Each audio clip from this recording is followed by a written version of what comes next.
un, volonté du responsable, du premier responsable, aller vers l'exportation, voir donc les différentes fonctions de l'entreprise, c'est-à-dire la fonction de production, c'est-à-dire l'adaptation de l'outil de production face d'une demande qui n'est pas celle de l'Algérie, donc adapter son produit en fonction du marché ciblé. Deuxièmement, donc aussi avoir, si c'est possible, une R&D, c'est-à-dire recherche et développement pour l'adaptation des produits, et avoir aussi de ressources financières, parce que entre le moment, surtout si c'est une entreprise de production, entre le moment de l'achat de la matière première à l'exportation et le moment du paiement, c'est une période assez qui peut supporter. Il est impératif pour une entreprise qui a sa volonté d'aller export, de créer un service export. C'est impératif d'avoir des personnes qui nécessitent obligatoirement connaissent l'anglais et le créer. Ce service est indispensable pour que ce soit pérenne.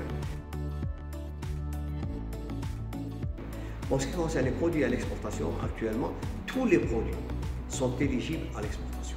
Tous les produits, parce que la demande elle est multiple, c'est le monde qui a sa portée. Maintenant, il faut adapter son produit par rapport au marché ciblé. Si c'est une entreprise de production, toutes les entreprises de production peuvent exporter. Et si c'est des traders, tous les produits sont éligibles.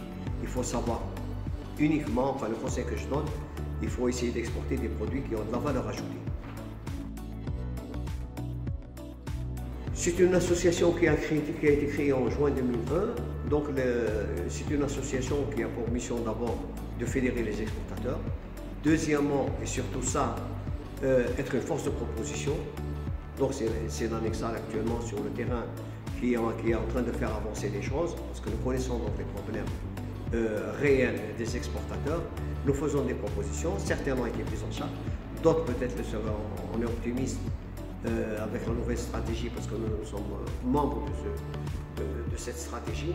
Nous avons fait des propositions, je pense qu'elles seront prises en charge, et nous défendons tous les exportateurs qui sont membres ou non membres. Quand ils ont des problèmes avec tous les auxiliaires à l'exportation, nous sommes là pour les défendre, nous sommes là pour les encourager. Ce que je voudrais souligner, il est maintenant temps pour les entreprises algériennes d'intégrer l'activité d'exportation. Le marché national, actuellement, connaît des difficultés.